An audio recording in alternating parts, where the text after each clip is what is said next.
Hi guys, Sam here with another thought for the day. And if you're anything like me, you've probably been feeling a bit useless over the past few days and feeling like you can't do much to change the situation that's going on in the world at the moment and the problems that are facing our country. And that's a pretty bad place to be. But it got me thinking earlier on about a character in the book of Philemon in the Bible, and this character's called Onesimus, and his name literally means useful. And Onesimus wasn't originally a very useful character because he was a slave who ran away from his master, stole from his master, and he encounters this guy Paul, who was responsible for writing a big chunk of the New Testament and sharing Jesus' message.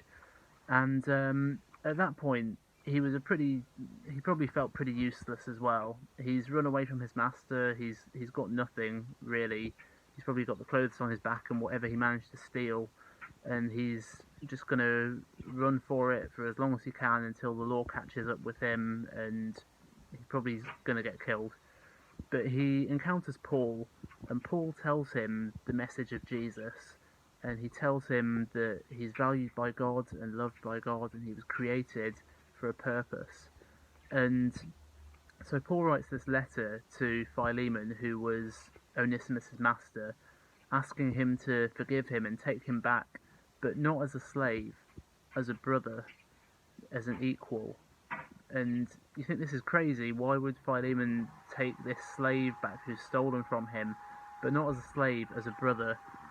But Paul asks him to do that because he he's a brother in Jesus, and his usefulness comes from the fact that he was created by God and he's loved by God, and God has a purpose for him.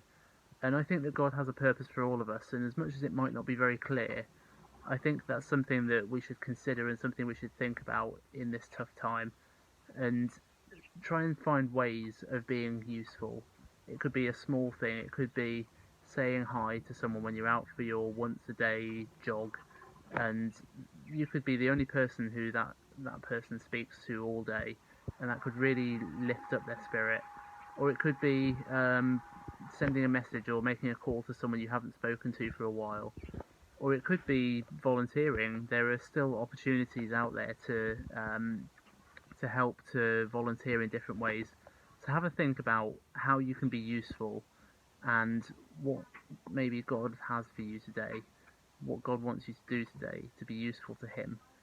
And I'll leave you with that, and I'll see you tomorrow. Thanks, guys.